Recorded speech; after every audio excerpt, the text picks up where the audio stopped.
Muy buenas tardes a todas y todos. Crítica y negatividad. Un programa público que ya suma su cuarto año en la programación de Tenerife Espacio de las Artes, gracias, y no me canso de decirlo, al buen hacer de las trabajadoras y trabajadores de esta institución. Rosy Hernández, Joel Peláez, Darelis Hernández, Alberto Reverón, Emilio Ramal, Jorge Hernández, Maite Méndez, Jerónimo Cabrera y Sergio Rubira, que lo hacen posible. Como ustedes saben, el psicoanálisis ha sido una herramienta teórica imprescindible para pensar este ciclo.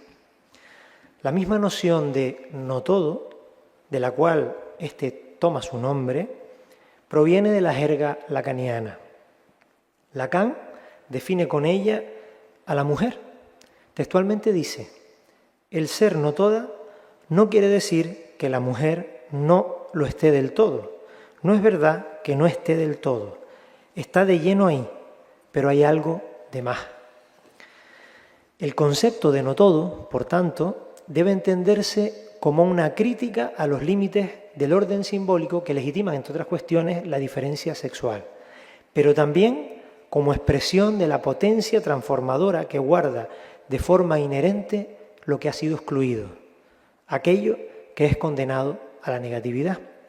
Y así operan, desde luego, estas formaciones simbólicas también en el campo de lo social, sobre todo sobre aquellas y aquellos que sufren algún tipo de opresión, ya sea de carácter racial, de clase, sexual, epistémico, etc. Nuestra invitada de hoy, Tamia Youch, ha dedicado a estas cuestiones una parte sustantiva de su carrera académica y ha llegado a la conclusión de que las formas de dominación son siempre interseccionales.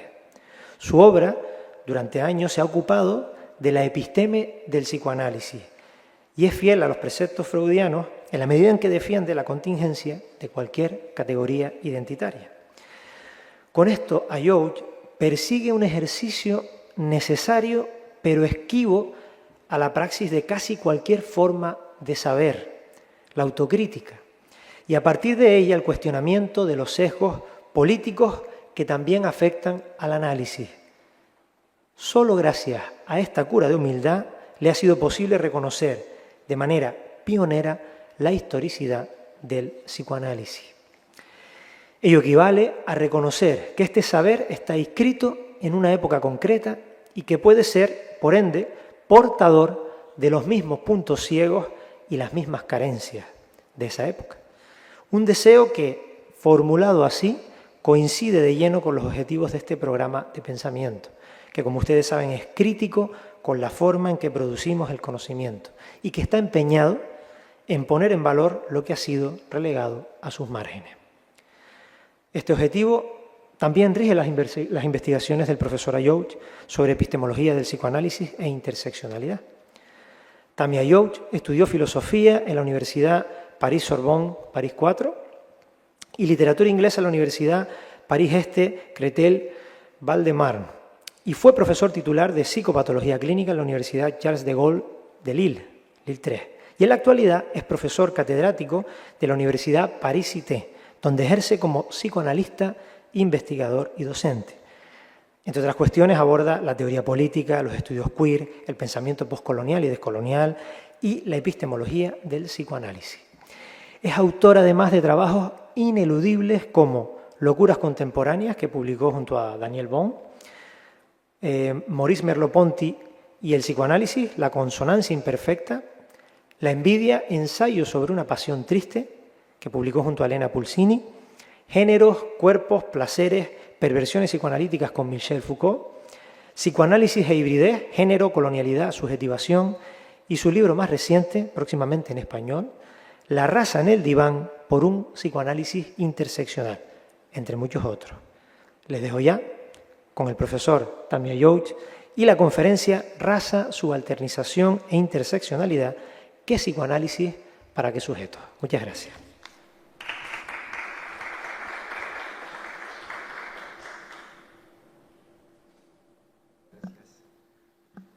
Hola, buenas tardes. Bueno, muchísimas gracias por haber venido, muchísimas gracias por estar acá, muchísimas gracias a Roberto y al museo por haberme invitado. Me alegro mucho de estar acá y bueno, la verdad que es solamente la segunda vez que estoy en Tenerife, que no conozco mucho, pero bueno, me encanta estar acá. Así que bueno, muchísimas gracias por recibirme así. Entonces, como dijo Roberto, yo vengo laborando, trabajando sobre, vamos a decir, los efectos psíquicos de las relaciones sociales de poder, de las discriminaciones de género, de sexualidad, de raza, de clase, bueno, efectos sobre los sujetos y efectos también sobre el aparato psicoanalítico, tanto clínico como teórico. Y bueno, hoy les voy a hablar de, bueno, en una perspectiva interseccional de un tema al que dediqué, como lo acaba de decir Roberto, un libro, La raza en el diván, sobre los efectos psíquicos de la raza, algunos efectos y cómo el psicoanálisis lidia con eso, lidia o no con eso precisamente.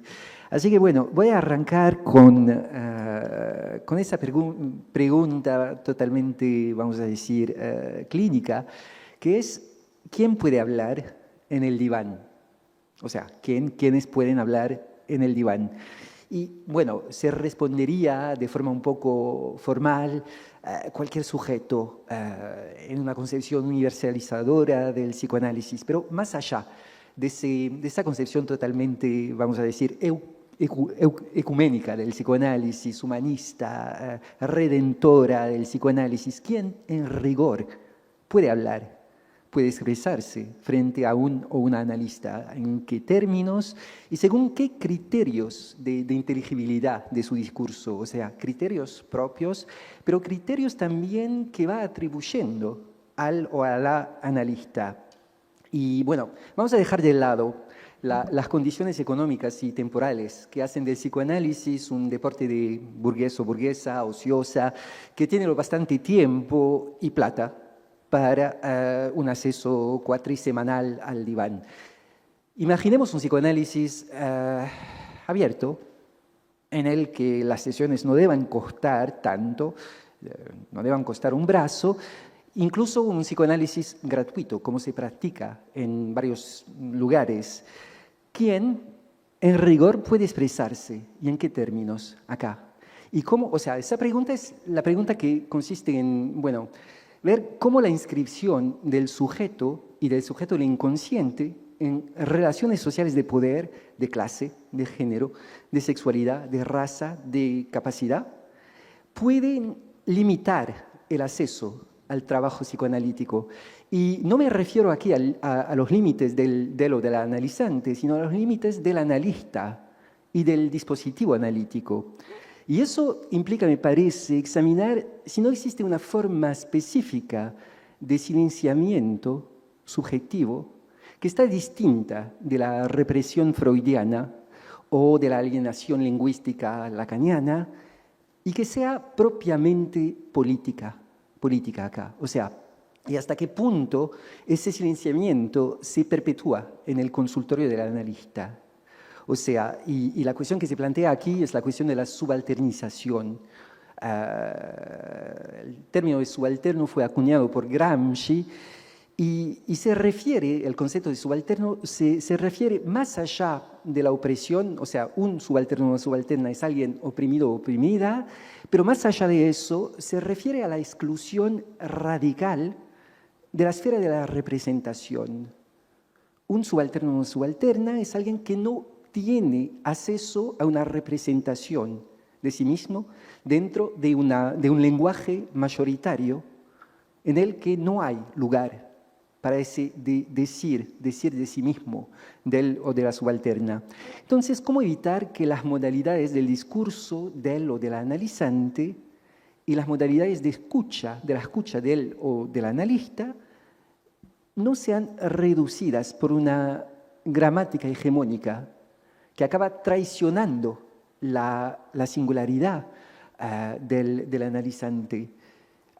Lo que se silencia en la sesión será también lo que ha sido silenciado cultural e históricamente por una razón hegemónica tanto en las modalidades de escucha cuanto en los términos de teorización analítica. O sea, silencios en la sesión serán silencios históricos también. Entonces, en otras palabras, ¿a quiénes escuchamos y para quiénes se endereza nuestra teoría analítica? Bueno, a esas preguntas unos psicoanalistas franceses respondieron. Y respondieron con una tribuna que apareció en el periódico Le Monde en el 2019 y que se llamaba El pensamiento decolonial refuerza el narcisismo de las pequeñas diferencias. O sea, esa tribuna, firmada por 80 psicoanalistas, iba diciendo que ese pensamiento decolonial es típico de militantes, los voy citando acá, obsesionados por la identidad, reducida al identitarismo. Y este pensamiento peligroso se cuela en las universidades y va amenazando las ciencias humanas y sociales y hasta el psicoanálisis. O sea, que quede bien claro aquí, no se trata simplemente de la indiferencia de privilegiados, privilegiadas, ante las situaciones de discriminación, alteración, minorización, en nombre de lo que llaman la singularidad del individuo o de un psicoanálisis presentado como universalismo o humanismo. No se trata solo de eso, se trata nada más, nada menos, de una verdadera operación de censura, o sea, un desalojo de la universidad, del saber y del psicoanálisis de aquellos y aquellas a quienes una gramática dominante, sorda a su especificidad discursiva, social y política, condena a la subalternidad. O sea, eso es un acto de subalternización precisamente y reivindicado por psicoanalistas. O sea, no queremos escuchar a gente que no hable dentro de las categorías hegemónicas de nuestra gramática. Entonces, esos signatarios del texto consideran que las minorías políticas negras, árabes, musulmanas, inmigrantes en Francia no tienen voz ni voto. No pueden reivindicar el desarrollo legítimo de saberes sobre su condición y deben subordinarse a la única lengua autorizada, aquella de los signatarios de la tribuna. O sea, para hablar de racismo, por ejemplo, el sujeto racizado, y luego explico por qué uso ese término de racizado, no puede hablar en nombre propio, tiene que ser hablado por los representantes de la gramática hegemónica, que solos pueden hablar, si lo quieren, de minorizaciones de raza acá. Entonces, bueno, eso muestra claramente, al contrario, las formas en que se está borrando el lugar de habla, el lugar de enunciación del saber analítico y la palabra, obviamente, del analizante. Entonces, y eso me parece, porque obviamente esa tribuna fue redactada en respuesta a denuncias antirracistas de formas de racismo sistémico en Francia. Y eso plantea la cuestión de un análisis de la transferencia para con esas cuestiones. O sea, ¿qué silenciamiento social impuesto a las experiencias y representaciones conscientes e inconscientes de analizantes racizados, racizadas, está reproducido en la consulta del analista. Yo digo racizado, retomo aquí, me parece muy importante, es una palabra que fue acuñada por una socióloga francesa de los años 70 que se llama Colette Guillaumin. Ella hablaba de racizado, racización. O sea, y yo uso dos palabras, la racialización y la racización. La racialización, o sea, concierne a todes. Todes somos racializados, o sea, incluidos dentro de relaciones sociales de raza. La racización es una racialización inferiorizadora, negativa, dominada O sea, por ejemplo, una persona percibida como negra es racializada y racizada. Una persona percibida como blanca es solamente racializada. Me parece importante mantener las dos palabras para ver que también las identidades blancas son construcciones de racismo. O sea, no hay punto cero. El racismo no concierne solamente a las personas racizadas, sino también, obviamente, a las personas consideradas como blancas. Entonces, y sin embargo, la raza no existe. La raza no existe. No obstante, ella permea las relaciones entre grupos y sujetos. Fue construida por una larga historia de violencia, a menudo omitida, y va funcionando como un sistema de poder. Lo voy a aclarar en poco tiempo. Y eso tiene efectos psíquicos innegables, que un psicoanálisis mayoritario, en mi opinión, suele pasar por alto. Entonces, ¿qué provoca la raza en el diván? ¿Qué le causa la raza al psicoanálisis? ¿Qué efectos psíquicos tienen las relaciones sociales de raza sobre el sujeto y el sujeto del inconsciente? ¿Y qué dice, qué puede decir el psicoanálisis de la raza? Y para devolverle la cortesía, ¿qué dice la raza del psicoanálisis? O sea, ¿qué tipo de silenciamientos, de omisiones, de etnocentrismos, de indiferencias va revelando ese tema de las relaciones sociales de raza en el propio aparato psicoanalítico? Entonces, a mí me parece que con la excepción de perspectivas bastante recientes, de trabajos interseccionales sobre género, colonialidad en Argentina, en Uruguay, en Colombia, bueno, gente como Deborah Tager, Jorge Reiter, Fernando Barrios y otros, y con la excepción también de impresionantes investigaciones de vanguardia en Brasil sobre la raza y el psicoanálisis, la colonialidad y el psicoanálisis. Bueno, voy a citar algunos nombres porque me parece importante, o sea, citarlos.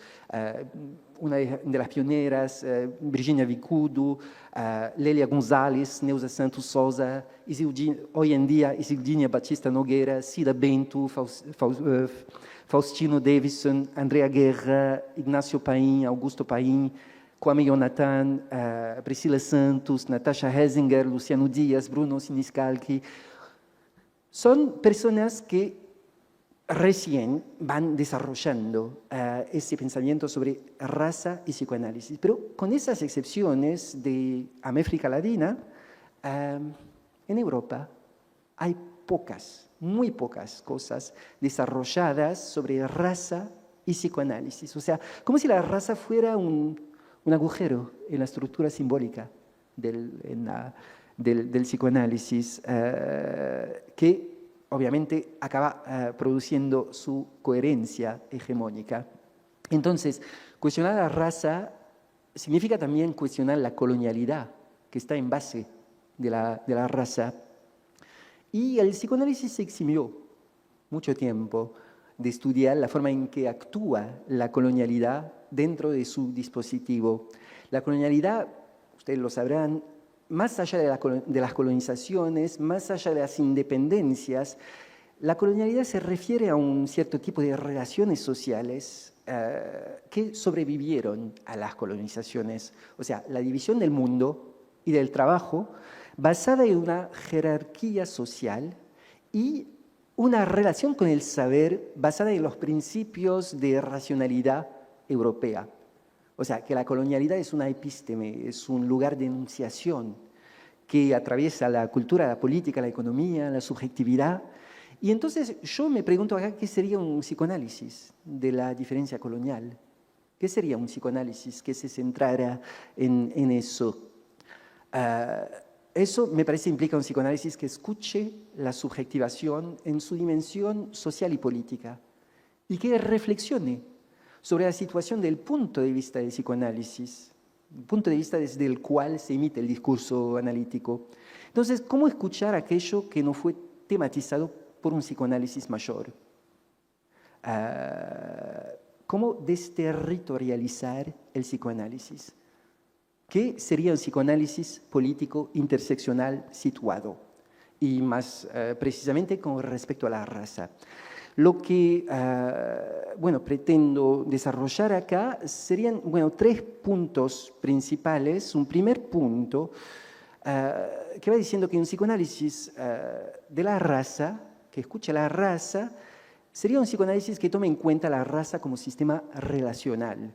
Y entonces, en ese primer punto, desarrollaré lo que es la raza, relaciones que se insertan dentro de una construcción histórica, pero deshistoricizada. Y como la raza es una cuestión estructural, no es una cuestión individual, y como la contrapartida de la raza es la blanquitud. Y voy a hablar de eso, y como todo eso tiene consecuencias en el dispositivo analítico. El segundo punto sería un psicoanálisis de la raza, un psicoanálisis que se territorialice, sería un psicoanálisis que sitúe su enunciación, o sea, y voy a hablar de los lugares de habla, tal como fueron, vamos a decir, tematizados por epistemologías feministas y antirracistas, y cómo eso, de cierta forma, está opuesto a una fantasía de neutralidad del analista, desarrollada precisamente por un psicoanálisis mayor. Y el tercer punto sería, bueno, un psicoanálisis que escuche la raza sería un psicoanálisis interseccional. Entonces hablaré un poco de la interseccionalidad, daré ejemplos de la interseccionalidad en perspectivas. Una de las perspectivas que desarrollaré sería la perspectiva de lo queer decolonial. Y, bueno, iré viendo qué efectos eso tiene en el aparato psicoanalítico, en el dispositivo psicoanalítico, en la transferencia. Entonces, bueno, serían los 3 puntos. Primer punto, raza como sistema racional. Bueno, lo dejé muy claro, la raza no existe. Y sin embargo, permea las relaciones entre grupos y entre sujetos.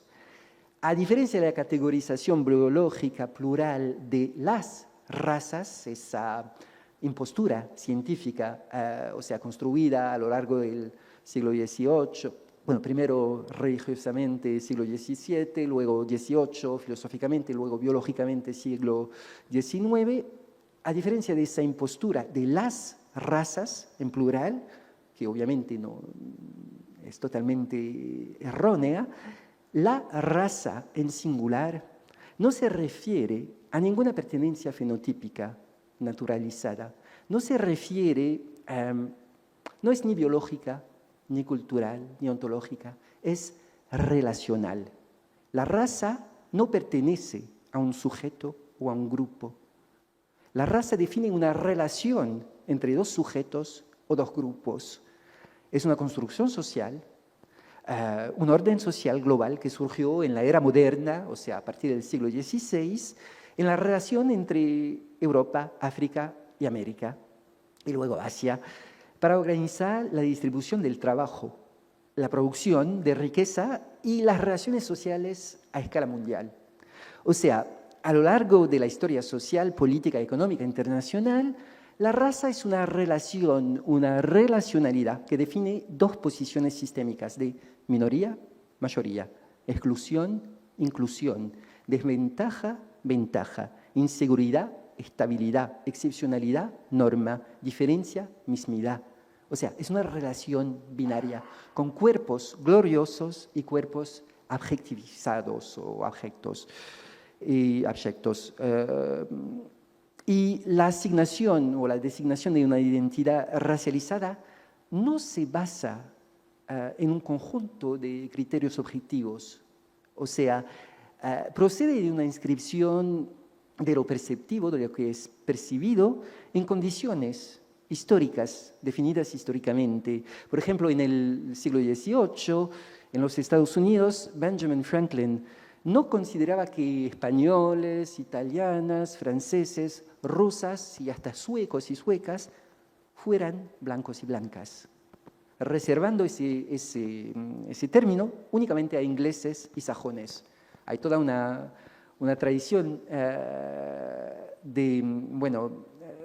de estudios sobre el blanqueamiento de los irlandeses en los Estados Unidos, porque no eran blancos, se blanquearon progresivamente y cómo precisamente desarrollando relaciones racistas para con la comunidad negra. O sea, la raza es racional, siempre es racional, con una excepción tal vez que sigue valiendo infelizmente hasta hoy en día, es el hecho de que cuerpos negros quedan más expuestos a la vulnerabilidad. O sea, eso va cambiando en función de algunos criterios, pero un cuerpo negro fenomenológicamente siempre será más expuesto a la vulnerabilidad.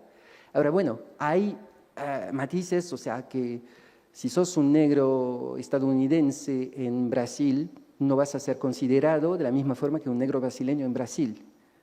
Y sin embargo, fenomenológicamente, cuando no estás identificado como negro estadounidense en Brasil, seguís expuesto a la vulnerabilidad. Entonces, bueno, y eso viene de una construcción histórica. Una construcción histórica, en la historia yo tengo la hipótesis de dos fuentes.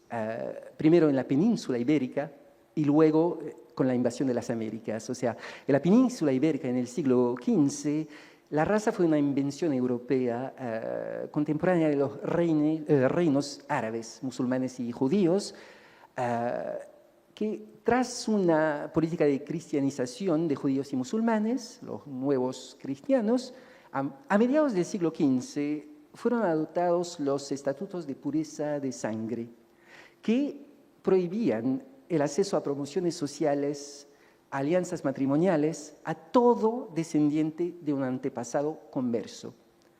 Y se podía remontar hasta, bueno, con la Inquisición eso fue aún más claro, hasta la séptima generación anterior, para mostrar que, qué sé yo, un sujeto que fuera condenado por heresía, eso no se debía tanto a sus actos, cuanto a su descendencia o ascendencia acá. O sea, si vos tenías un antepasado en 64 que era judío y se convirtió, vos seguías siendo considerado converso o conversa. El estatuto de converso o conversa se transmitía, la mácula, esa mancha se transmitía de generación en generación, y eso, en mi opinión, es una de las primeras ontologizaciones de la raza, naturalizaciones y ontologizaciones de la raza. Y luego, bueno, en el movimiento de expansión colonial hacia las Américas, la raza fue utilizada primero con respecto a las alianzas matrimoniales entre españoles e indígenas, pero luego para gestionar la clasificación de las poblaciones con un objetivo preciso, la distribución del trabajo. Aquí yo soy totalmente... La raza es una invención discursiva para justificar una clasificación del trabajo, una repartición del trabajo con, obviamente, las masacres de poblaciones autóctonas, la esclavización y la deportación de 12 millones de africanos y africanas, y una distribución del trabajo totalmente desigual utilizar un eufemismo, sino totalmente atroz. Justificarla, hacerla compatible con discursividades mayores que iban promocionando valores totalmente incompatibles con esa explotación de los cuerpos, valores de la religión, luego de la filosofía, del iluminismo, de la biología, de la democracia, etc. Y la raza se biologizó en los siglos XVIII y XIX, fue popularizada en el XIX con los zoológicos humanos en Europa, en las ferias internacionales, con la literatura, la prensa, los postales, el cine, etc. Y fueron desarrolladas en el XIX muchas teorías racistas, ustedes seguramente conocerán, qué sé yo, lapsus, ese gran teorizador de la raza del 19 francés, ¿quién? Y bueno, sí, él, Renan, pero yo pensaba en, bueno, ya volverá. Eso cada día más me pasa, o sea, a veces con estudiantes, el inventor del psicoanálisis, ¿cómo se llama? ¿Cómo se llama este tipo? Y bueno, y no me vuelve el nombre. Entonces, Gobineau, sí, acá volvió. Gobineau, que es un teorizador de racismo, de la inferioridad de las razas, etc. Y entonces esas teorizaciones fueron literalmente aplicadas en una ingeniería social de blanqueamiento de las poblaciones en las Américas, en repúblicas como Argentina, Brasil, Uruguay. Y ese darwinismo social dio a diversas leyes sobre la raza, como las leyes en los Estados Unidos de segregación, Jim Crow, separate but equal, luego el aparato jurídico de la Alemania nazi, de la Francia de Vichy, de Sudáfrica, y culminó eso en suelo europeo, con la atrocidad del genocidio judío y cigano y gitano, romani. La Shoah, el genocidio, parece constituir el retorno de lo que había reprimido fuera de las fronteras de Europa. O sea, reactualizó lo que se había creado en Europa en el siglo XV, que dio lugar a las peores crueldades en las colonias y que se reprodujo en suelo europeo. Pero eso, o sea, ya existía en las colonias, fue totalmente invisibilizado desde las metrópolis. Bueno, eso es una hipótesis que no es nada nueva. Hannah Arendt lo decía, M. Césaire lo decía, el nazismo, el sistema nazi, fue solamente de una política racial practicada en las colonias.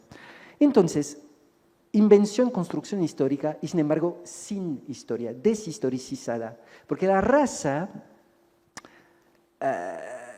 funciona, tiene eficacia social precisamente en el borramiento de esa historicidad. O sea, consiste en imputar a diferentes grupos humanos una naturaleza inmutable, atemporal, innata, transmisible genológicamente. O sea, la raza es una naturalización de las relaciones sociales e históricas. Y entonces eso obviamente tiene efectos traumáticos. Hay muchos psicoanalistas brasileños que hablaron de eso. Yo citaría una psicoanalista portuguesa, afroportuguesa, Grada Quilomba, Memorias de la Plantación, es un libro muy importante en el que analiza los efectos psicológicos, psíquicos del racismo estructural cotidiano y de ese trauma específico de personas racizadas, que no es un trauma familiar, sino que contacto traumático con la barbarie violenta del mundo blanco. A menudo ignorado ese trauma por el discurso del psicoanálisis occidental. Es un trauma revivido a diario, en episodios de microagresiones o macroagresiones racistas que privan al sujeto de su apoyo social. O sea, es como si el pasado colonial invadiera de repente el presente, creando una sensación de intemporalidad. O sea, la función del racismo cotidiano es restablecer un orden colonial y hacer que el pasado nunca pudiera ser olvidado, que el sujeto sea devuelto a escenas alucinatorias del pasado que pertenecen a un presente irracional. Entonces, efectos psíquicos que se insertan dentro de una dimensión estructural del racismo. Me parece muy importante. O sea, el racismo no es una cuestión solamente individual, no es una cuestión psicológica, ideológica de un sujeto o de un grupo de sujetos racistas o de un partido político como los hay cada día más en todo el mundo hoy en día con la fascización actual del mundo entero, de toda la Europa, de países de América Latina, y incluso de países del Magreb. Entonces, el racismo no es una cuestión individual. Más allá de esa psicologización, es una cuestión institucional. El hecho de que determinados grupos de la población, por su diferencia étnico, racial, religiosa o cultural, se encuentren constantemente sometidos a disposiciones que, sin dirigirse directamente a ellos o a ellas, afectan su vida, su educación, su empleo, su vivienda, sus relaciones con las instituciones públicas o con fuerzas del orden, de la justicia. O sea, ese racismo institucional, por ejemplo, en instituciones como la policía. Y tercer nivel del racismo, o sea, ese racismo institucional se inscribe dentro de un racismo estructural. O sea, a largo plazo, las prácticas de discriminación directa e indirecta producen una estratificación social intergeneracional en la que viene afectada vital de todos los miembros de un grupo social. Es un racismo estructural acá que me parece importante concebir como parte integrante de la estructura objetiva de las relaciones ideológicas y políticas del capitalismo. El capitalismo necesita ese racismo precisamente para perpetuar la distribución del trabajo que hablaba antes. Se trata de un proceso que a menudo se produce sin que los individuos sean conscientes de ello.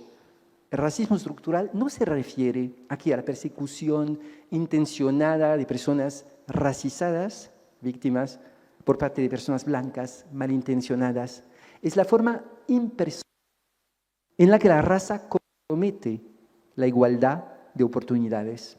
No tenemos todos el mismo acceso a bienes simbólicos y materiales, y eso está regimentado precisamente por un sistema de racismo estructural. Y entonces, la contraparte del racismo estructural es la blanquitud. ¿Qué es la blanquitud? Ese término se refiere a la prevalencia de normas sociales, culturales y políticas blancas a las que se enfrentan las minorías etnorraciales. O sea, el racismo estructural constituye, al mismo tiempo que constituye identidades minorizadas, constituye una identidad blanca, pero invisibilizada. Como tal, porque definida como universal, como punto cero de la identidad. Son los otros, les otros, que son marcados. La identidad blanca no está marcada. O sea, les otros son diferentes, marcados por un rasgo que les excluye de las recompensas socioeconómicas y simbólicas asociadas a la blanquitud.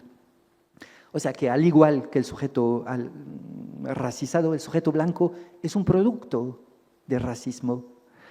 Y el privilegio blanco, que fue una noción acuñada por sociología estadounidense primero, pero bueno, mucho más desarrollada, se refiere a esa ventaja transgeneracional de ser percibido o percibida y categorizado o categorizada como blanco, blanca. Y muchos sujetos blancos ignoran la legitimidad que les toca automáticamente en cualquier contexto de vida. O sea, no es necesariamente una posición intencional. Y me gusta esta definición por un filósofo francés que se llama Pierre Tavernier, que dice, ser blanco significa no tener que preguntarse qué es ser blanco. No tener, a diferencia de los negros, los árabes y otros no blancos, que cuestionarse sobre sí mismo, sobre su identidad y sobre su lugar en la sociedad, porque ese lugar es, en cierto modo, evidente. Y eso, me parece, tiene consecuencias analíticas. Yo hago esa pregunta, ¿será el diván blanco? ¿Será blanco el diván? O sea, ¿no acabará la teorización analítica al apostar por la universalidad de sus herramientas? ¿No acabará generalizando una blanquitud hegemónica acá? Me parece urgente desconstruir la blanquitud que a veces puede operar en la teoría analítica cuando va promoviendo cierta neutralidad ontológica del analista, perdón, o del analista, la creencia en el universalismo sitúa en su centro la blanquitud como una posición neutral con vocación universal. Y eso se repite en la teorización analítica y, infelizmente, muchas veces en las prácticas analíticas. O sea, yo defino la blanquitud obviamente no es una cuestión fenotípica, ya lo dijimos, ser blanco, blanca, ser racizado, racizada es una cuestión relacional. O sea, un sujeto blanco de Brasil no sería blanco en Europa, no sería considerado como blanco en Europa, es un sudaca, como se dice de forma tan armoniosa. Entonces, la blanquitud yo la defino como posición enunciativa, como posición discursiva. Es una posición en el discurso.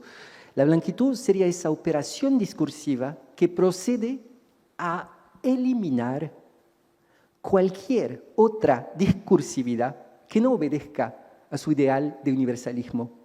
O sea, es una posición discursiva en la que el sujeto se afirma como garante moral de un orden universalista y así acaba ocultando todas las desventuras a las que se enfrenten los sujetos racizados. Es otra vez la cuestión de la subalternización. ¿Quién puede hablar? ¿Cómo la gente puede representarse, decirse dentro de una gramática blanca hegemónica que no deja lugares discursivos para decirse acá? Precisamente porque cuando se escapa a esa posición universal o universalizadora, se considera que el discurso no puede ser obvio, o sea, que es un discurso que es erróneo, que es un discurso que no puede ser mantenido. Entonces, yo, voy a pasar bastante rápidamente. Pensaba que la blanquitud también tenía efectos sobre lo que llamo de melancolía de raza. Lo hablaremos después, si ustedes quieren, pero tiene efectos precisamente en la práctica de análisis, en el sentido de que analizar, concientizar ese sistema de la blanquitud, desconstruirlo, desnaturalizarlo, permite, en mi opinión, una cierta fluidez psíquica. O sea, las relaciones sociales de poder, las de la raza, precisamente acá, nos van posicionando, nos van asignando identidades. Sos eso, tenés que ser eso. O sea, son asignaciones, designaciones. Esas designaciones sociales tienen efectos psíquicos y efectos de necesidad, o sea, de necesidad psíquica. El síntoma en psicoanálisis es precisamente la necesidad, o sea, una repetición necesaria, sin el sujeto, que acontece en el sujeto, pero sin el sujeto. Y el hecho de siempre quedarse en la misma posición imaginaria e ir repitiendo algo de forma necesaria. A mí me parece que un trabajo sobre eso implica pasar de la necesidad a la contingencia. O sea, que se podría ocupar otro lugar psíquicamente, en relación con esas designaciones, asignaciones de raza. Voy a dar un ejemplo, es Frantz Fanon, que hablaba de eso. Hablaba, en Piel negra, máscaras blancas, hablaba del ejemplo de un sujeto negro que soñaba que era blanco. Y Frantz Fanon escribe lo siguiente: lo que aparece entonces es la necesidad de una acción pareja sobre el individuo y sobre el grupo. Dicho de otra manera, el negro no debe volver a encontrarse ante ese dilema, blanquearse o desaparecer. Necesidad social con efectos de necesidad psíquica, sino que debe poder tomar conciencia de una posibilidad de existir. Dicho aún de otra manera, si la sociedad le plantea dificultades a causa de su color, si yo constato en sus sueños la expresión de un deseo inconsciente de cambiar de color, mi objetivo no será disuadirlo, aconsejándole guardar las distancias. Obviamente, por más que seamos politizados, los psicoanalistas no estamos haciendo política directamente en el consultorio y diciéndole obviamente, en la práctica del psicoanálisis no se trata de dirigir la conducta de alguien y de decirle anda a hacer la revolución no, obviamente. O sea, mi objetivo no será disuadirlo, aconsejándole guardar las distancias. Mi objetivo, por el contrario, será, una vez aclarados los móviles, ponerle en disposición de elegir. Elegir la acción o la pasividad frente a la verdadera fuente de los conflictos, es decir, frente a las estructuras sociales. La posibilidad de elegir es precisamente lo que yo nombré acá, el hecho de pasar de la necesidad a la contingencia. Posibilidad de elegir, qué sé yo, rebelarse, de elegir revoltarse, de elegir luchar, de elegir conformarse con el sistema, de elegir negar la existencia del sistema, de elegir cualquier opción subjetiva, ¿vale? Por más que yo, psicoanalista, a mí no me guste, pero que sea la opción subjetiva del analizante o de la analizante, que la pueda elegir.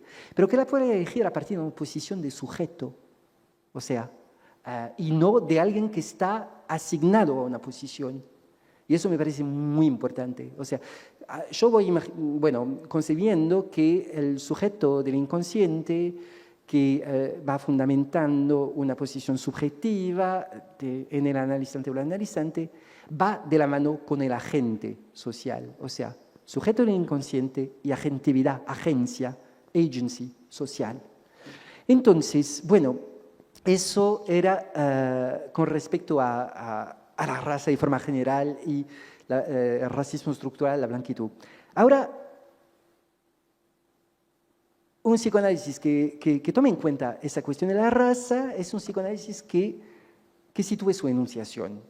Y en eso me parece que el aporte de epistemologías feministas antirracistas es muy importante. O sea, como cualquier sujeto de enunciación, él o la analista escucha y habla desde una posición que no es meramente teórica, doctrinal, epistémica, sino sobre todo social y política. Y por eso parece importante, bueno, confrontar eso con epistemologías feministas. Primero, las epistemologías del posicionamiento, que de nuevo van recorriendo a la figura del subalterno o subalterna introducida por Gramsci. El subalterno, subalterna, otra definición, es aquel, por ejemplo, aquel obrero o obrera que desarrolla una pericia de la explotación en la fábrica que queda inaccesible a los patrones, precisamente por su posición dominada.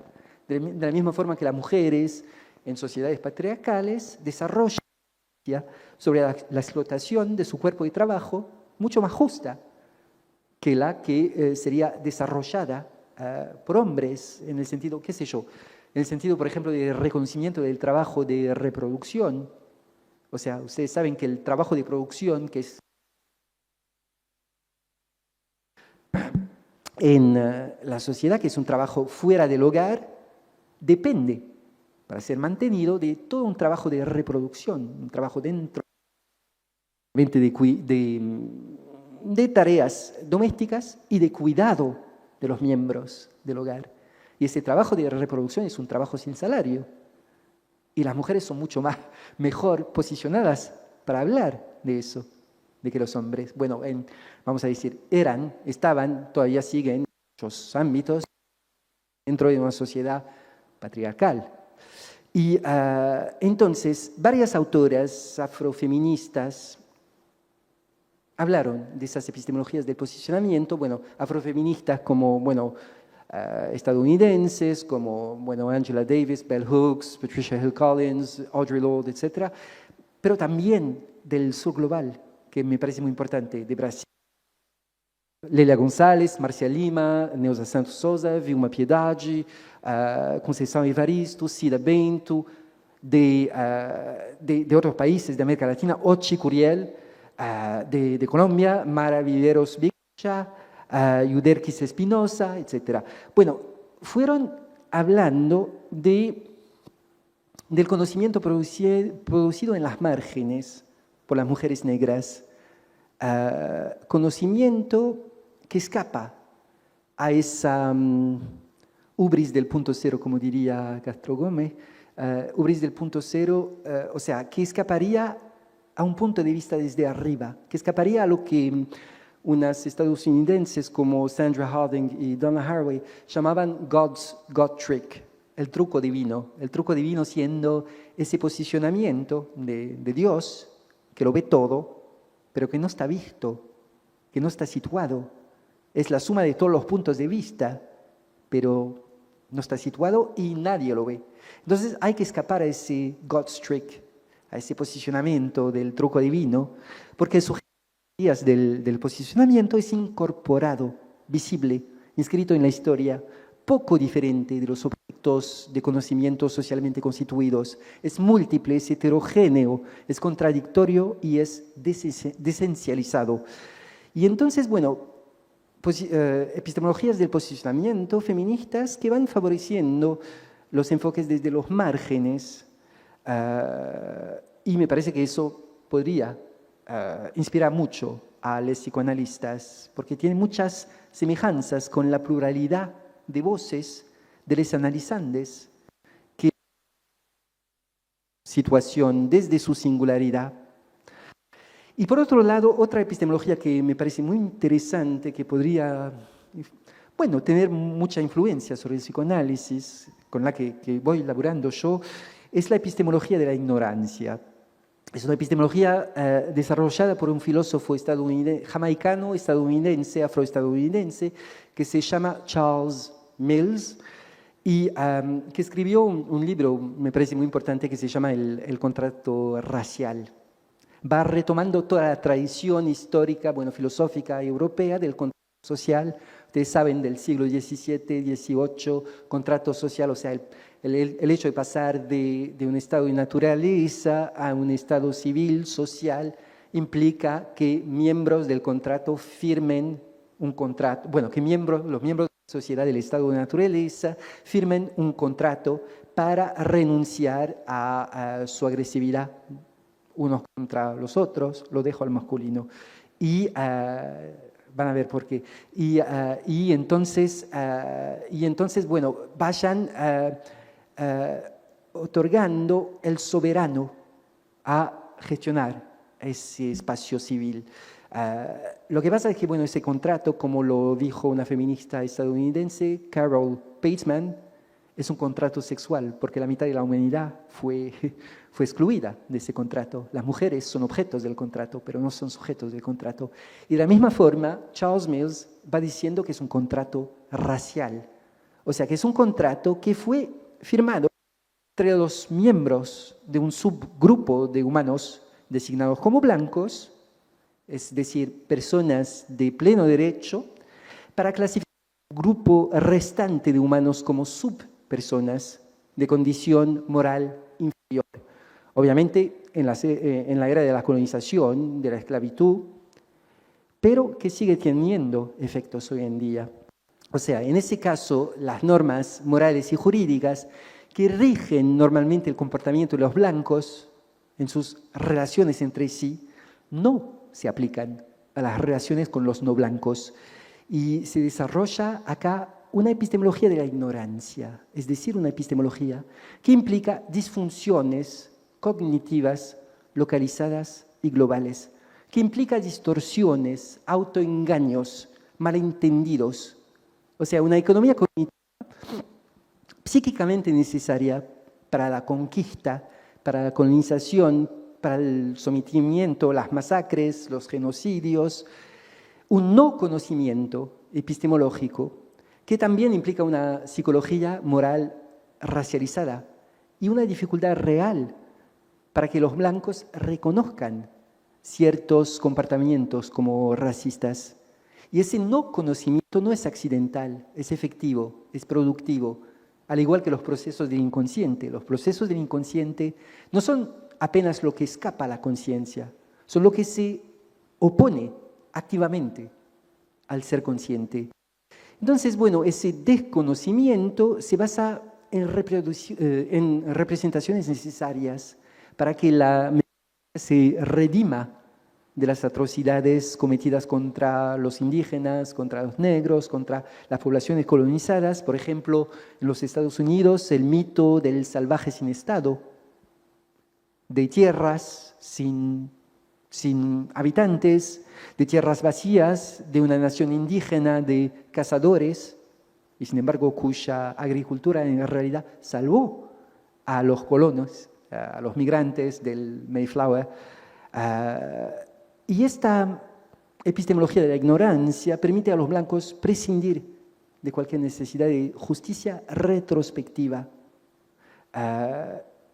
Hoy en día, bueno, se manifiesta en muchas formas de desmentida del racismo, la epistemología de la ignorancia. Por ejemplo, voy a dar un ejemplo, es el ejemplo de lo que se llama el color blindness, la indiferencia al color. Hay muchas personas que van diciendo, yo no soy racista porque no veo el color. Me deja indiferente, o sea, soy indiferente. I'm colorblind, colorblindness. Y bueno, postura adoptada pretendidamente para luchar contra el racismo, y con esa posición, que es una posición de epistemología de la ignorancia, con esa posición de decir, yo no veo el color, para mí es igual, para mí no sos negro, para mí las personas son iguales, etc. Es una forma de hacer desaparecer la construcción histórica de la línea de color que durante siglos distinguió a sujetos blancos de los no blancos, y de hacer desaparecer con ella cualquier intento de establecer medidas de reparación de las desigualdades del pasado, medidas de justicia retrospectiva, de corrección histórica del privilegio blanco. O sea que esa ideología opera como una ignorancia efectiva, una anulación retrospectiva de la raza, como si hoy en día las relaciones entre sujetos escaparan totalmente a esa historia, como si esa historia no hubiera pasado. Y obviamente es una forma de mantener incuestionable la hegemonía blanca. O sea, yo puedo decir, yo no veo el color porque no estoy concernido, porque en mi día a día, en la calle, no me afecta. Pero que si, qué sé yo, un adolescente negro, que de repente me pongo a correr en la calle, yo no tengo más remedio de que ver el color, porque si no lo veo, los 3 policías que están en la esquina de la calle lo ven y me van a cargar a patadas. Así que, bueno, el no veo el color es una generalización de un punto de vista privilegiado, blanco, al que no le afecta el color. Y obviamente, bueno, no estoy esencializando, obviamente que el color es una construcción social, sin embargo tiene efectos, y efectos reales. Y no puedo permitirme, a partir de una posición blanca hegemónica, decir que no existen, porque no los veo yo. Es otra forma de imponer punto de vista acá. Entonces, analizar cómo esa epistemología de la ignorancia va teniendo efectos sobre el dispositivo clínico del psicoanálisis y el dispositivo teórico. O sea, cuando hay psicoanalistas que le van diciendo yo pienso en un analizante que me habló de psicoanalista anterior, es una mujer negra muy comprometida en acciones antirracistas, que iba hablando mucho de racismo. Y bueno, seamos generosos o generosas acá. Digamos que el psicoanalista la quiso descentrar, hacer que hablara de otra cosa, y no solamente en un discurso repetitivo que siempre tocaba las mismas cosas. Pero al considerar eso, al considerar que hablar de racismo es una forma de evitar de hablar de lo más esencial, que sería papá, mamá, Edipo y yo, es una forma de desescuchar, de considerar que esas cosas de racismo no existen. O sea, y le fue respondiendo, cuando ella hablaba de racismo, un día tomó la palabra, una de las pocas veces en las que tomó la palabra, y le dijo, pero usted sabe que existe también un racismo antiblanco, ¿no? Y eso fue algo absolutamente espeluznante, porque obviamente que no existe racismo antiblanco, o sea, existe prejuicio contra personas consideradas como blancas, pero racismo cuanto sistema, con relaciones de poder, con lo bastante personas ocupando posiciones de poder antiblanco, obviamente que no existe. Y es una forma de negar totalmente la experiencia de esta analizante a partir de una epistemología de la ignorancia acá. Entonces, bueno, y eso me parece, va vinculado con esa fantasía de la neutralidad del analista o de la analista. Neutralidad que llamo yo de neutralidad malévola. O sea, porque hay ese sintagma de la neutralidad benevolente. La neutralidad, en realidad, bueno, fue... La palabra en alemán es Indifferenz, no es neutralidad. Fue traducida por Strachey como neutralidad, pero se refiere, en análisis, la neutralidad, se refiere a lo que se llama también atención fluctuante o flotante, es decir, quedar neutro, neutra ante cada significante desarrollado por el analizante o la analizante. O sea, no dar más importancia a ese significante que a ese otro significante, escucharlo todo de una forma igual. O sea, distanciamiento, obviamente, también de los propios valores morales, religiosos, sociales, etc. Y en un psicoanalista austríaco-estadounidense, Bergler, acuñó ese sintagma de neutralidad benevolente. Bueno, cada día que hay benevolente hay que preguntarse de forma sospechosa. O sea, benevolente, ¿qué está tapando acá? Neutralidad, o sea, detrás de la neutralidad, ¿qué horror de conflictos debe de haber si se habla de neutralidad? Entonces, y bueno, Bergler, que acuñó esa expresión de neutralidad benevolente, y para darles un ejemplo de la benevolencia de Bergler, les voy a leer un extracto de un texto de Bergler. Dice lo siguiente: yo no tengo prejuicios contra los homosexuales. En mi opinión, son personas enfermas que necesitan ayuda médica. Sin embargo, aunque no tenga prejuicios, diría que los homosexuales son en general personas antipáticas, sea cual sea su talante, educado o desagradable. Su fachada es una mezcla de superficialidad, arrogancia, agresividad y lloriqueo. Como todos los masoquistas psíquicos son serviles cuando se enfrentan a una persona más fuerte, despiadados cuando están en el poder, sin escrúpulos cuando se trata de pisotear a una persona más débil. Neutralidad benevolente, ¿no? Bueno, entonces, neutralidad. Me parece muy importante ir reflexionando sobre esa noción de neutralidad en psicoanálisis. ¿Para quiénes sirve? O sea, y esa forma de despolitización del psicoanálisis a partir de esa noción de la neutralidad. Fue Ernest Jones, que en los años 30 reivindicó una postura de neutralidad del psicoanálisis frente a la Alemania nazi, para garantizar la supervivencia del psicoanálisis como disciplina. O sea, despolitizó totalmente el psicoanálisis y, o sea, vinculó neutralidad con no posición política. El mismo Jones, que consideraba que gays y lesbianas no podían tener acceso a la posición de psicoanalistas porque no tenían, o sea, fue la regla no hablada del funcionamiento de la IPA, que continúa la IPA, la Institución de Psicoanálisis Internacional, que continúa valiendo en algunas escuelas de que gays y lesbianas no pueden ser psicoanalistas porque no tienen el Edipo resuelto. Sin hablar, obviamente, de los horrores escritos en nombre del psicoanálisis sobre personas trans. Un posicionamiento social, político, bueno, que hace que el psicoanálisis es siempre político. ¿Es político rancio o político emancipador en los mejores de los efectos, de las condiciones, vamos a decir? Porque tiene efectos el psicoanálisis, son efectos de normatividad, de llamado al orden, a partir de una posición no analizada, que está llena de representaciones políticamente, socialmente construidas sobre el género, la sexualidad, la raza, o tiene efectos, en los mejores de los casos, emancipadores.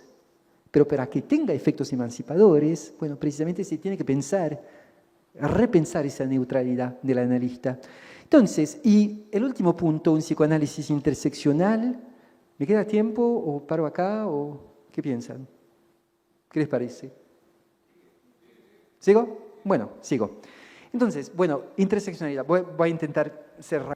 Interseccionalidad es un concepto desarrollado, entre muchas otras, por una estadounidense que se llama Kimberly Crenshaw, que iba hablando de la vulnerabilidad de las mujeres negras ante las agresiones, las violaciones, demostrando que el feminismo solo o el antirracismo solo no conseguían abordar la combinación de raza y género que produce esa vulnerabilidad particular de las mujeres negras.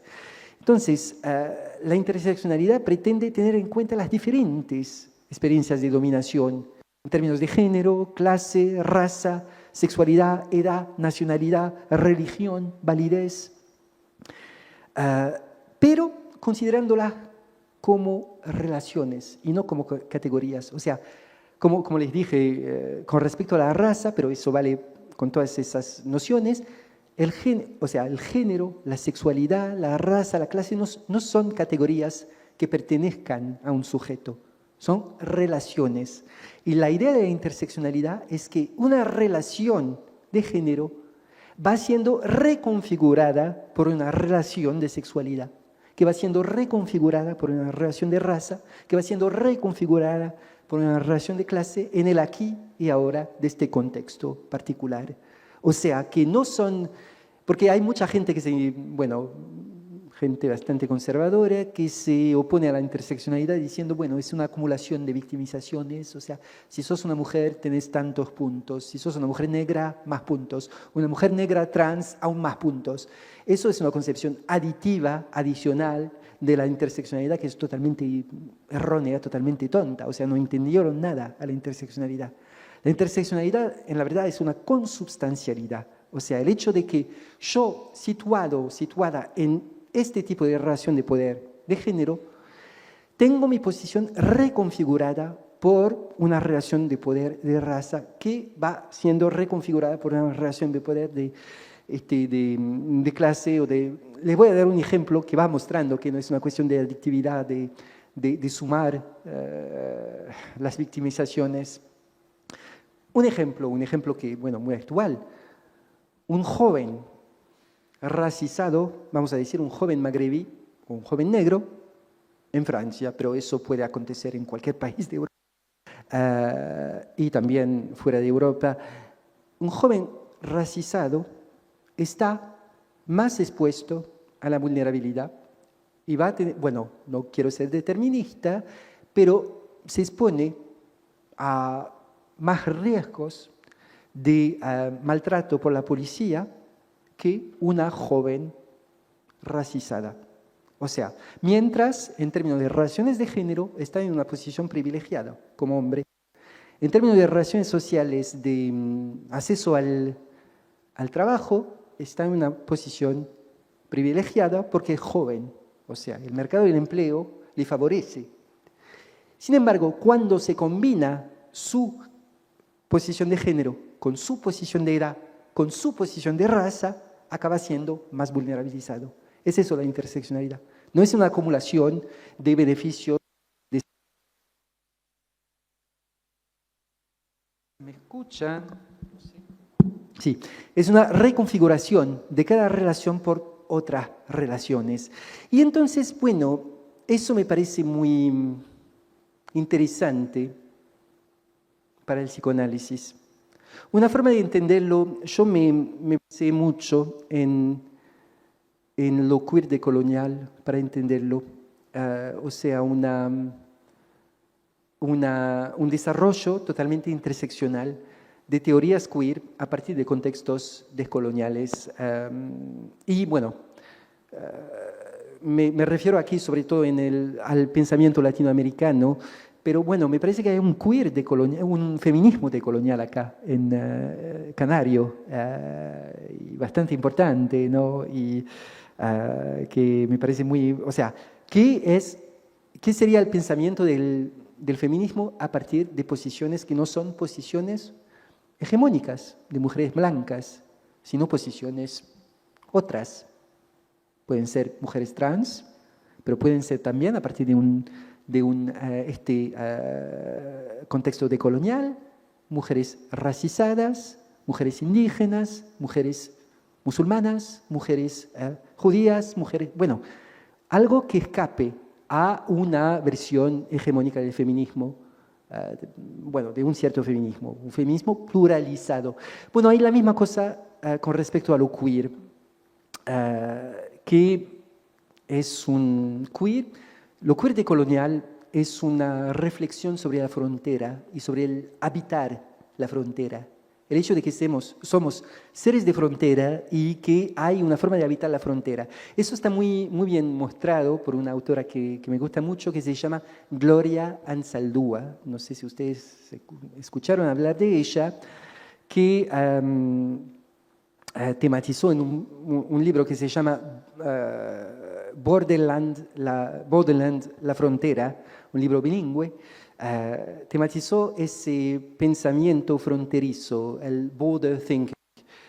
Gloria Anzaldúa era chicana, o sea, mexicana estadounidense, indígena, mujer racizada, lesbiana, excluida de cualquier forma de identidad, y se instaló en la frontera. Y allá intentó establecer una nueva cultura mestiza, un nuevo lenguaje hibridizado, el Spanglish, poético y teórico a la vez. Y destaca el modo en que la creación de una nueva lengua híbrida le permite volver explícitas las realidades interseccionales de la frontera y de la colonialidad. En su esencia, la frontera es ante todo la herida abierta acá entre México y los Estados Unidos, bueno, cada día más actual con el Golfo de, ¿cómo se llama? ¿El Golfo de América? No, ¿cómo se llama? No sé cómo lo llama, el Golfo de América lo quiere llamar hoy Trump. ¿Cómo? No, es el Golfo de México, que Trump lo quiere renombrar, o sea, llamar Golfo de América o algo así. Frontera como territorio de migrantes, que en la verdad históricamente no eran migrantes, porque fue un territorio invadido por los Estados Unidos. Y frontera como también frontera psíquica, sexual, espiritual, lugar del no lugar, que permite desarrollar una verdadera extrañeza hacia uno o una misma. Y ese pensamiento queer de la frontera me parece muy importante porque va mostrando que queer va viajando, o sea, la palabra queer ha sido objeto de numerosos intentos de traducción. Queer, C-U-I-R, jotería, putedad, lo marica, teoría torcida. Y lo queer latino pretende comprender los cuerpos en su contexto, en el contexto de estados de América Latina, y muestra que la colonialidad del sexo consiste en códigos estrictos de heterosexualidad obligatoria. O sea, y eso me parece muy interesante con respecto a la interseccionalidad, es ver que cuestiones de exclusiones heterocéntricas, ciscéntricas, de cuerpos disidentes, son ante todo cuestiones coloniales. Lo decolonial es precisamente, lo queer decolonial no es solamente una cuestión de sexualidad, de género, es una cuestión de imposición histórica a partir de las invasiones españolas, portuguesas y otras, de códigos cristianos primero, que impusieron una traducción de prácticas, de configuraciones de género y sexualidad, una traducción de esas prácticas en términos dominantes que excluían esos cuerpos, luego considerados como disidentes, todos nombrados con... eso destaca, por ejemplo, en Bernardino de Sahagún hizo un códice, el Códice Florentino, donde mostró, donde tradujo pictogramas mexicas en en transcripción del náhuatl, y luego tradujo esa transcripción del náhuatl al castellano. Y esa doble traducción hacía que eso era en el siglo XVI, toda posición disidente de sexualidad, de género, fuera traducida por la palabra en castellano pecado nefando. O sea, exclusión de diversidades sexuales de género a partir de una posición obviamente de colonización. Las cosas son totalmente interseccionalizadas acá. Y es exactamente lo que resgata Gloria Anzaldúa cuando intenta escribir inventando una lengua nueva, es Spanglish, que es una mezcla del inglés estándar, del inglés popular y de jerga, del español estándar, del español mexicano estándar, del dialecto español del norte de México y de otra lengua que se llama el pachuco o caló, que es un lenguaje secreto acá. Y va reflexionando precisamente eso. Lo voy desarrollando porque me parece re importante en términos de esa cuestión, ¿quién puede hablar? ¿En qué idioma? En el psicoanálisis. Y cómo Gloria Anzaldúa fue inventando su propio idioma, que le permitió escapar a la subalternización, cómo la fue inventando a partir de una escritura muy particular, mezclando todos esos idiomas. Y ella escribe, bueno, fue desarrollando mucha reflexión sobre las lenguas, fue diciendo que, por ejemplo, escribiendo, el anglo con cara de inocente nos arrancó la lengua. Wild tongues can't be tamed, they can only be cut out. Deslenguadas somos los del español deficiente. We are your linguistic nightmare, your linguistic aberration, your linguistic mestizaje. The subjects of your burla, because we speak with tongues of fire. Bueno, y estuvo inventando una lengua literaria nueva que ella llama de reinvención alucinatoria de la lengua a través de un viaje, a través del cuerpo, a través de una revalorización de las imágenes mexicas muy importantes acá, que le permitieron acceder a una forma de figurabilidad de aquello que escapaba a la lengua hegemónica. Y eso me parece muy interesante en términos analíticos, precisamente porque es una revalorización de lo imaginario. Ustedes saben, en las categorías lacanianas hay lo imaginario, lo simbólico, lo real. Lo imaginario está despreciado muchas veces, diciendo que, bueno, en una concepción muy occidental de la oposición entre imágenes y lenguaje. Acá lo imaginario lo que permite es escapar a un simbólico hegemónico, porque el simbólico o lo simbólico es una construcción historicizada. O sea, en mi concepción, lo simbólico no son estructuras atemporales, eternitarias, universales. Son normas sociales que fueron sedimentadas, cuya contingencia fue descartada.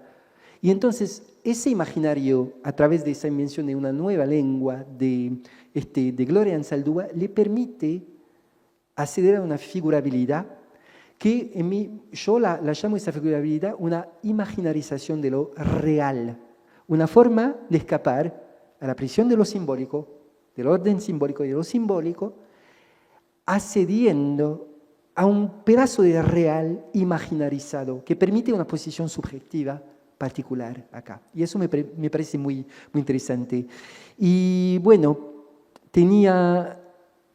me parece que después lo hablamos si ustedes quieren, porque quería mostrar cómo eso interviene en la sesión analítica, esa interseccionalidad, esa forma de escuchar las diferentes relaciones sociales de poder. Bueno, voy a dar un ejemplo. Escuchar siempre la otra pregunta. Ejemplo a partir de esta formulación por una socióloga que se llama Mari Matsuda. Ella define la interseccionalidad así: trato de entender la interconexión de todas las formas de subordinación a través de un método que llamo hacer la otra pregunta. Cuando veo algo que parece racista, pregunto, ¿dónde está el patriarcado ahí? Cuando veo algo que parece sexista, pregunto, ¿dónde está el heterosexismo ahí? Cuando veo algo que parece homofóbico, pregunto, ¿dónde están los intereses de clase ahí? Es eso que define una escucha analítica interseccional. Ejemplo, Max Belken, un analista estadounidense de origen europeo que recibe a Ana, una chicana, o sea, mexicana estadounidense. Max Belkin es abiertamente un analista gay. Ella le hace ese comentario durante una sesión, le dice a Max Belkin, usted me recuerda a, no sé cómo se llama, otro nombre que Kevin Spacey. Kevin Spacey, ese actor gay que tiene apariencia de heterosexual. Usted me recuerda a Kevin Spacey, un gay con apariencia de heterosexual. Y Max Belkin, la escucha interseccional aquí, que me parece interesante, es que en vez de escuchar que ella se refería a cuestiones de relaciones sociales de sexualidad, un hombre gay con apariencia de heterosexual, que quiere decir que menos expuesto a la vulnerabilidad, él escogió escuchar ese comentario como algo que concernía una fantasía sobre su privilegio de hombre y su privilegio de blanco. O sea, escuchar en términos de relaciones sociales de género y de raza algo que fue planteado en términos de relaciones sociales de sexualidad. Eso define una escucha interseccional que permite, precisamente pillar cosas que no hubieran sido escuchadas si la interseccionalidad no fuera introducida acá. Entonces, para concluir, empecé con la cuestión de la subalternidad. ¿Quién puede hablar? Terminaré con la cuestión de la situación. ¿De dónde hablo?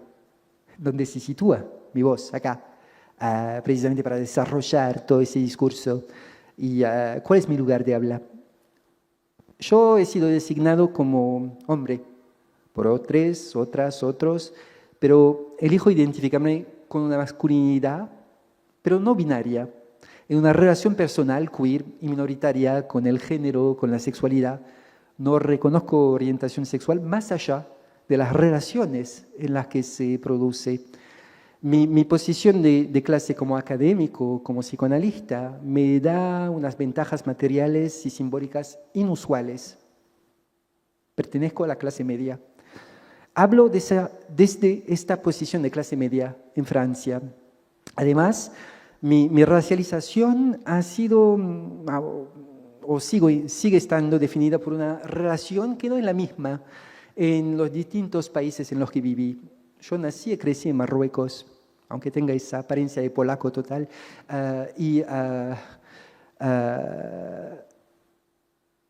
viví 18 años en Marruecos y estuve en una escuela francesa. Fui francés en Marruecos y descubrí que era magrebí cuando llegué a Francia. Y ese síntoma de extranjero en relación con cualquier grupo federado en torno a la unidad se refleja en mi condición de híbrido, porque soy judío por filiación materna, árabe y musulmano por filiación paterna y ateo por filiación propia. Y esta posición de menos uno que creo ocupar en mi relación con los lugares de identidad se ha repetido también en mi formación multidisciplinar, filosofía, psicoanálisis, literatura, como tránsfuga de esos campos. Y cruzar una frontera nacional cuando tenía 18 años fue bastante extraño, porque llegaba en un país que pensaba conocer totalmente, de forma literaria, por los libros, pero que me fue totalmente desconocido. O sea, y por mucho que fingiera que la cultura francesa era mía, porque venía de un colegio francés, hablaba francés, mejor que los franceses, era extranjero, administrativamente, afectivamente, racialmente. Y mientras que en Marruecos me percibían como blanco, en Francia me di cuenta que definitivamente no era blanco, era magrebí, o sea, ciudadano de una antigua colonia del Imperio Republicano Universal.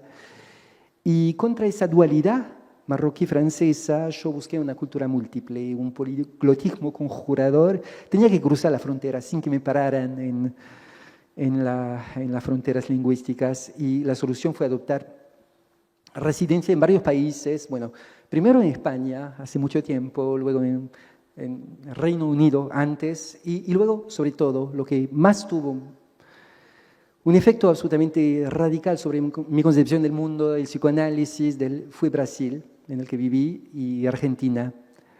Y si bien ahora soy un nacional éxtimo en Francia, en América Latina me descubrí como extranjero íntimo. Y residir en varios países me familiarizó con diferentes posiciones de raza, precisamente de racialización.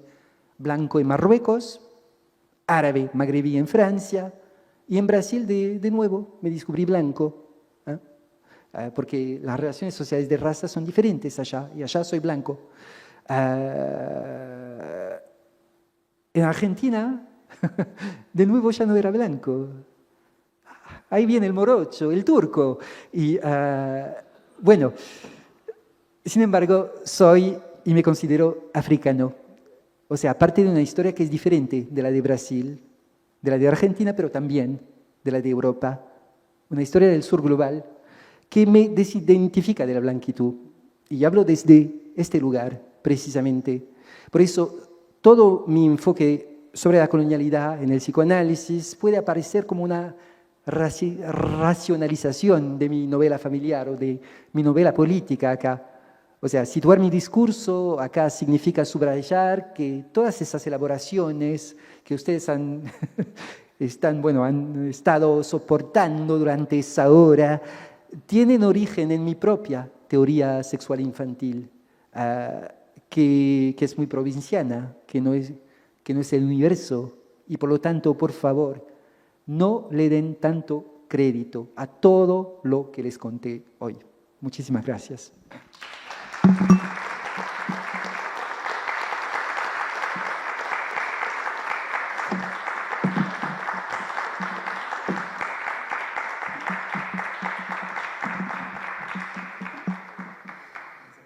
Bueno, gracias también por esta fascinante conferencia con este final además inesperado.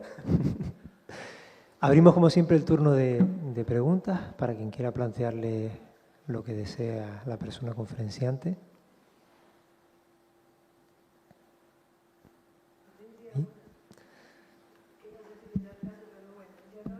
Espera, para que te oigamos todos. Sí. Te doy el micro. Si todo lo que estaba comentando es un constructo desde la blanquitud, ¿cómo podemos deconstruir todo o parte de esto? De todo lo que estás hablando de la raza, que eso no existe, tal, que será un constructo de grupo humano o institucional. ¿Cómo podemos hacer frente a todo eso, empezar a deconstruirlo? O sea, si bien entendí, si todo eso es una construcción desde la blanquitud, ¿cómo desconstruir todo eso? Exacto. Escuchando otras voces, escuchando voces del sur global, escuchando otros posicionamientos, leyendo otras autoras que no sean solamente autores y autoras de Europa o de los Estados Unidos, del norte global. O sea, intentando hacer una decolonización del saber, o sea, más allá de la colonialidad del saber, esa idea de que el único saber válido tiene que venir del norte global. Me parece eso. Y escuchar las experiencias de gente, incluso en Europa, obviamente, las experiencias de gente que no está considerada como blanca. ¿De qué van hablando? ¿Cómo se posicionan? ¿Cómo esas experiencias van siendo desmentidas, invisibilizadas? O sea, intentar descentrarse. Y me parece muy importante. Bueno, claro, ese descentrarse nunca es total. O sea, el filósofo francés del que hablaba Pierre Tauvagnan hablaba de una posición de traidor o traidora blanco o blanca. Es precisamente el traidor blanco, la traidora blanca, es la persona que visibiliza cómo se se sitúa dentro de relaciones sociales de raza. O sea, ¿qué posición tiene? Que no es decidida, no es intencional, no es voluntaria, pero al mismo tiempo es una posición que le otorga un cierto privilegio. Y bueno, visibilizar eso y ir denunciando que cuando estoy privilegiado en esa posición, hay gente que está siendo dominada en otras posiciones. Y decía Pierre Tauvagnan, una cosa muy interesante es que, bueno, mientras esté hablando, mientras esté denunciando todo eso en una tribuna, está bien, está saliendo de esa posición. Pero una vez que se calla la persona considerada como blanca y vuelve a salir en la calle, vuelve a disfrutar los privilegios blancos. O sea, que vuelve a pasar por lo que es percibida, o sea, un sujeto blanco, y que nunca estará expuesto a la misma vulnerabilidad, por más que denuncie todo eso, que un sujeto que es percibido como no blanco. Pero bueno, entonces eso, o sea, variar nuestras referencias, salir un poco de la vieja Europa, o sea, me parece importante.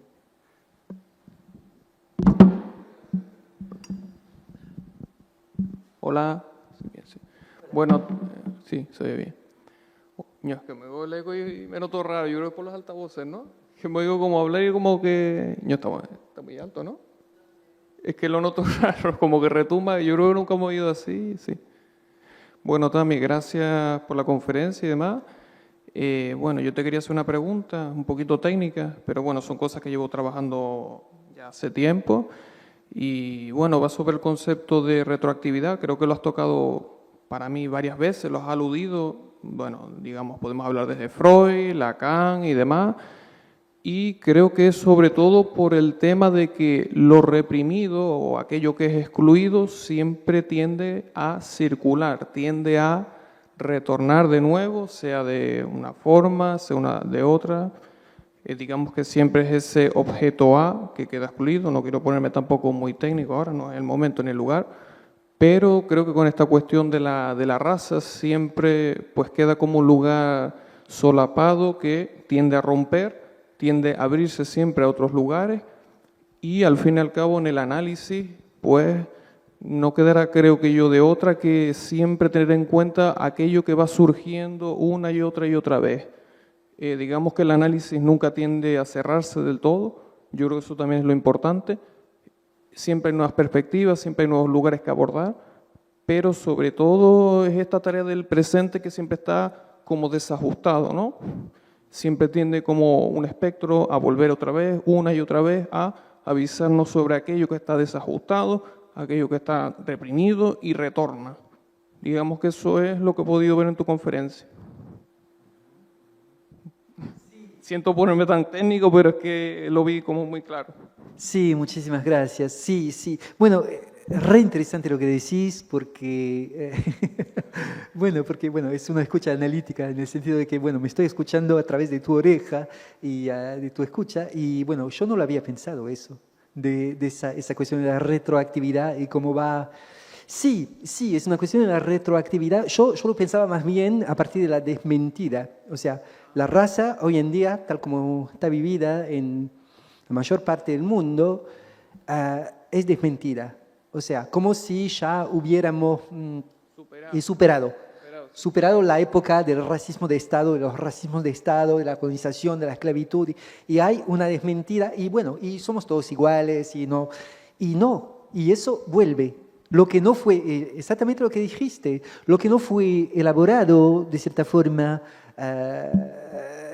tematizado, metabolizado, vuelve y... De otra forma, claro, de otras maneras, en otros contextos, pero es que esa es la cuestión. Para mí el análisis, bueno, llevo trabajando sobre eso bastante tiempo, no termina por cerrar y yo creo que eso también es lo importante, que el presente, al estar, digamos, desajustado, siempre nos encontramos en un contexto diferente sobre, por ejemplo, estamos hablando de temas de raza ahora, ¿no? 2025, pues parece que estamos volviendo a otra época, ¿no? Aquello que fue en el pasado, va a retornar, vuelve de otra forma, somos diferentes, estamos en otro contexto, somos otras personas con otras identidades y demás, pero que parece que sigue siendo esa tarea constante de reajustar, reconstituir constantemente el presente, la vida en general, Y creo que Absolutamente. tenemos también la tarea del análisis, para mí. Sí, sí, sí, tienes Y, razón. por ejemplo, lo que has mostrado ahora precisamente es eso.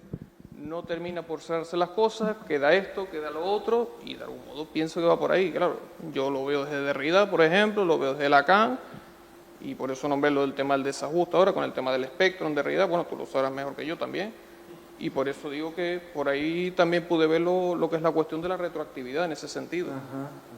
Sí, sí, sí, absolutamente, tienes razón, tienes razón. Bueno, hoy en día hay movimientos antirracistas que, bueno, en lo, qué sé yo, es bastante reciente. Bueno, hubo luchas contra el racismo durante mucho tiempo, pero hoy en día lo que es muy particular, me parece, es que son las personas principalmente concernidas que pretenden tomar la palabra y hablar. Y bueno, se las desmiente esa palabra, esa posición, precisamente porque, qué sé yo, en Francia, por ejemplo, el universalismo republicano va diciendo, no, pero somos todos iguales.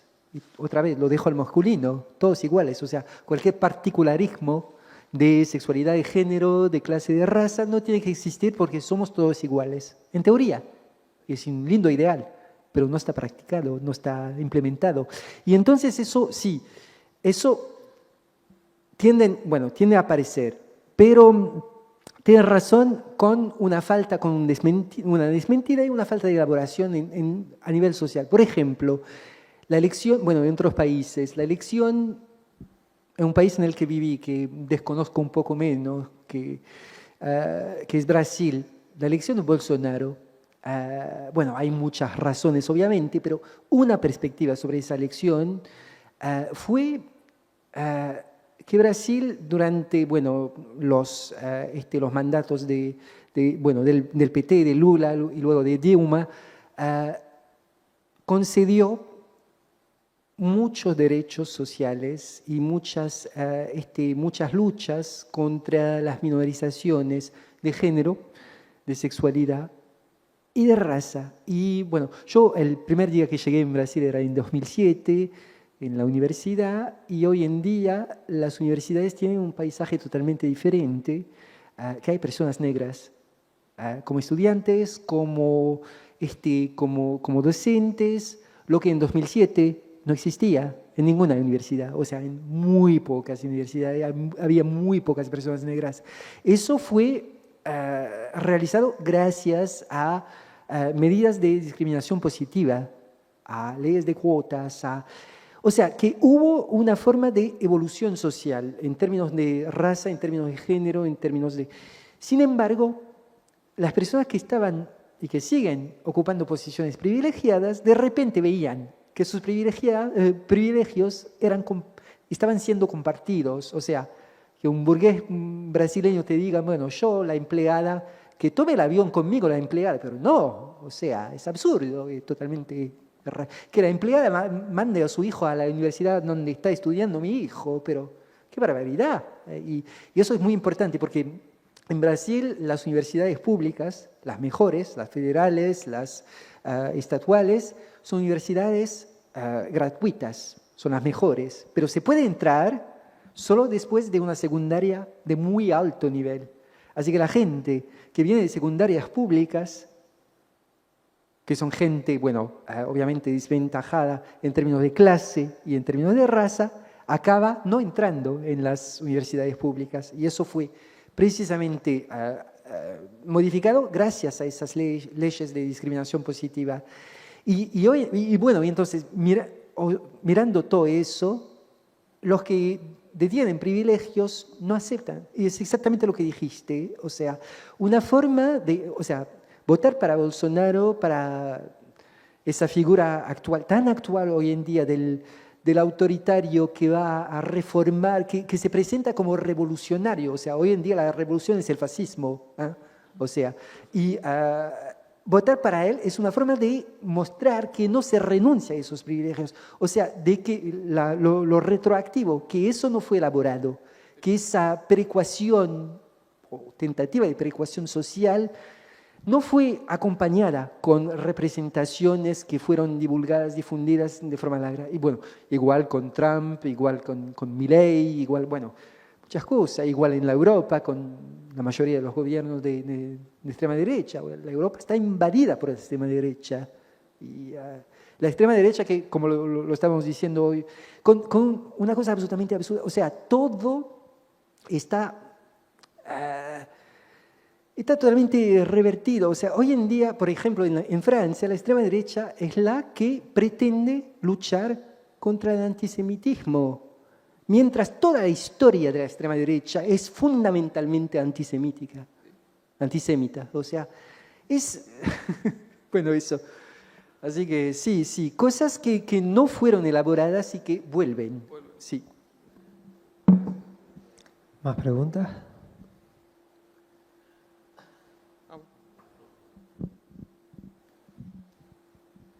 Bueno, lo que se lo piensan, yo te quería preguntar, Tami, por un concepto que diste y no desarrollaste, y dijiste, después lo podemos hablar. La melancolía de raza. La melancolía de raza. Gracias. Bueno, la melancolía de raza, ¿cuál es? ¿Qué es? Bueno, yo retomo la concepción por Judith Butler de melancolía de género. Ella desarrolla eso en La vida psíquica del poder y en Gender Trouble, no sé cómo fue traducido en... Género en disputa. Bueno, género en disputa. ¿Y qué es la melancolía de género? Ella va diciendo que la melancolía de género es la renuncia del niño, de la niña, del niñe, a una multiplicidad de posibilidades erógenas en el cuerpo. El niño o la niña tiene que renunciar a una multiplicidad de posibilidades erógenas para genderizar su cuerpo, para que su cuerpo se sexúe, o sea un cuerpo de niño, de niña. O sea, hay posibilidades, y Judith Butler habla precisamente de posibilidades consideradas como homosexuales, que tienen que desaparecer como posibilidades psíquicas. Y al desaparecer como posibilidades psíquicas, pasan literalmente en el cuerpo y van desdibujando un cuerpo genderizado, sexuado, un cuerpo de niño, un cuerpo de niña, con esa fantasía de que el placer es genital, con esa fantasía también de que lo que define un varón es un pene, lo que define una mujer es una vagina, y bueno, renunciando, o sea, es la reducción de una multiplicidad de posibilidades que crea dos géneros, hombres, mujeres. Entonces me parece muy importante, muy interesante, porque es una forma de ver que la identificación no es una cuestión de adquirir, de adquisición de algo nuevo, es una cuestión de renuncia, es una cuestión de renunciar a una multiplicidad de posiciones. Una analogía sería las lenguas, la forma en la que hablamos. Un niño al nacer tiene las posibilidades fonatorias de todas las lenguas del mundo. Cuando va creciendo en un ámbito cultural dado, con una lengua particular, va renunciando a esas posibilidades y adquiriendo solo una, o sea, favoreciendo solo una. Lo que hace que, bueno, al ser adulto, cuando aprende una lengua nueva, tiene un acento espeluznante, precisamente porque renunció a esas posiciones, a esas posibilidades. Bueno, yo voy teorizando una melancolía de raza sobre ese modelo, o sea, la idea siendo que hay una multiplicidad de racialización. Los cuerpos racializados son múltiples. Hay muchas formas de ser racializado. Y sin embargo, hay una renuncia a esa multiplicidad de racialización en beneficio de un modelo solo impuesto, que es el modelo de la blanquitud. Que seamos o no percibidos como blanques, hay la imposición de ese modelo de la blanquitud que va precisamente reduciendo esas posibilidades múltiples de ser racializado, precisamente dentro de un sistema de poder que favorece el aparecer como blanco, el identificarse como blanco. Y entonces sujetos blancos, tanto como sujetos racializados, van siguiendo o persiguiendo ese modelo de blanquitud, renunciando a otras posibilidades.